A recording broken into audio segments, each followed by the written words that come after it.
Hello to my fellow gamers, it is I, Chef Baker, bringing you a nice gameplay on Downpour. Got the AK-74U. I do believe I have extreme conditioning. I forget what my classes are. I'll probably show up later on in the match. But so I was on, what was it?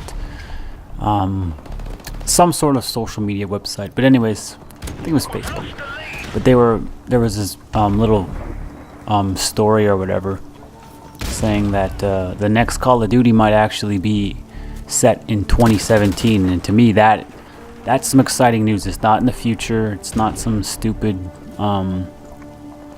flying jetpack shit. Like, to me, I appreciate them trying to innovate and evolve the game, and at first I was angry at them, upset.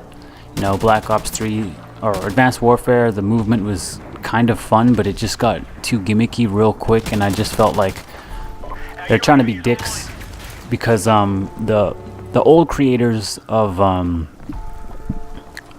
was it, Titanfall, they actually made Call of Duty 4, the original Call of Duty 4 for the 360. They were the developers there, and then they switched and then they made Titanfall. So I felt like the studio might have been just, dang it, phone calls. Sorry about that.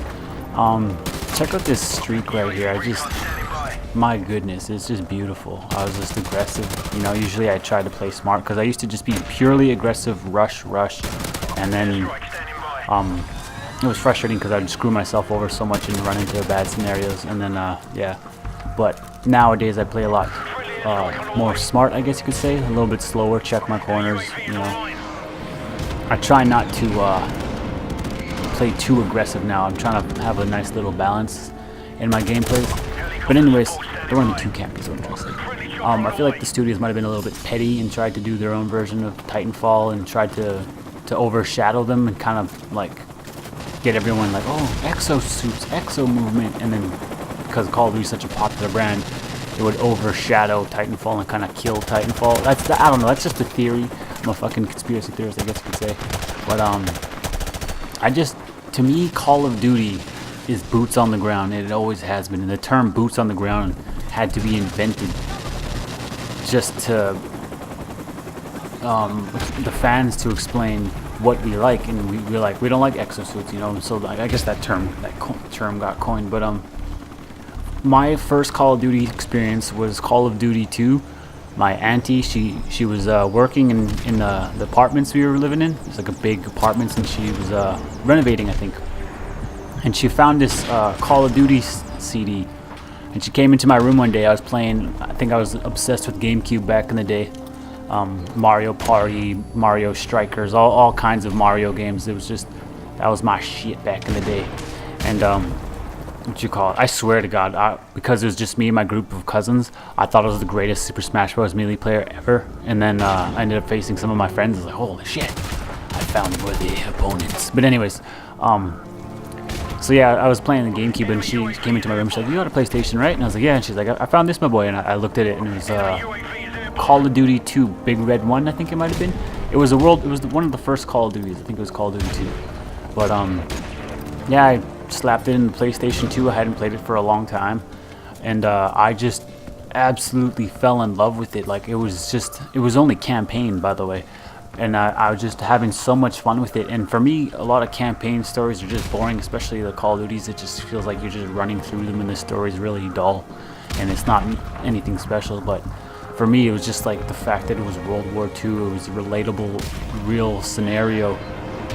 Boots on the ground. You had to pick your cover and figure out how to take out a group of enemies in an area because they had high ground, or you had high ground, or there was flanks here. And it was just one of those experiences that really made me appreciate first-person shooters aside from Halo. But I didn't get to play Halo online till a couple of years after that. But yeah, it was just one of those experiences that I'll never forget. It was so nice, man, to just think of me like while she's working, and she's like, "Oh wow, I got this." I'm pretty sure my boy got this game. Oh, how did I not get sniped there? For real, this dude. Oh my God, claymores everywhere. I just gave him the Bojangle. Too bad I didn't shank him too. But anyways, I was just so thoughtful of her. Really love her. But yeah, it was, to me, Call of Duty is boots on the ground. It just has such a unique feel that I don't think any other shooter can can copy. You know, they can try and emulate it, but they just, you know, can't quite do it. The only shooter that I enjoy, like, the feel of more than Call of Duty 4 is Rainbow Six Siege. Like, Siege is just such an incredible game. I'm surprised it's not like a bigger, well-known game, you know. But the shooters right now that I want to really be into or get into and keep uploading on my channel is obviously Gears of War 4, man. Gears of War is just such an amazing game. Like, I will never get bored of that game. It's just such an awesome feeling to run through people, get clutches and triples and all that. Rainbow Six, another incredible game, blowing through walls, blow them up and run through them and storm the people with shotguns using all the equipment. Is such a unique first-person shooter, and I just absolutely love it. So Gears, Call of Duty 4, Rainbow Six. I want to get into Battlefield 1. That one looks really good. But yeah, I'm just a shooter. Just love all shooters pretty much. I actually want to try getting into Titanfall, but anyways, back to my original story. I feel like I went on a tangent because of that phone call kind of interrupted my train of thought. 2017 Call of Duty. Now, I absolutely hated the fact that they bundled Call of Duty Modern Warfare Remastered with Infinite Warfare, because you can't play this game unless you buy Infinite Warfare. So people were really pissed off about that. They kind of, from a business point of view, you know, because it's all about business, it's all about satisfying the investors and all that. You don't really get into that. That was a nice jump shot. Do I get the dub? No. But yeah, there's a business side to that gamers need to understand, you know. And they had to meet some numbers, so that's what they had to do. But at the same time, I was just so pissed off, and I was just like, I'm not buying another Call of Duty again. This is just some greasy tactics. Like, you can call it smart. Oh, it was a smart business decision, but I don't appreciate those type of tactics. That's just, to me, it just absolutely makes me not want to buy another Call of Duty again, because it's just like, you know, there's a remastered out. I wouldn't mind buying it without having to pay for the other game, because what people don't understand is, I'm a Canadian, so the game wasn't like, people are in America saying, oh, it's only $60. It's like buying the remastered version for $60, and it's totally worth the $60 if you had all the maps on it originally.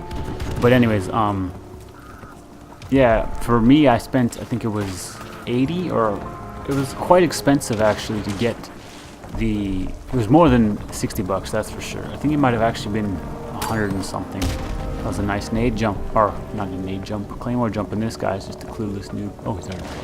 But yeah, so it just really pissed me off that they pretty much forced gamers to purchase this game just so we can get the beloved Call of Duty 4. But now that it's boots on the ground, 2017, like I said about the whole, you know, more relatable war, I think it's a current war. So obviously, because it's set in 2017, I think it was, the tweet was hinting. But if it is boots on the ground, current day, more relatable, I might just revoke my bitterness and pissed off attitude, I guess, towards it, and I might end up getting that next Call of Duty. It all depends. I might just hold out and, you know, not get it initially, wait till the prices drop and all that crap, get the deals on that game. But anyways, hope you enjoyed the gameplay. Tried to rush. It's your boy Chef Baker, bringing you variety, and yeah, so hopefully you enjoyed the gameplay. Take care.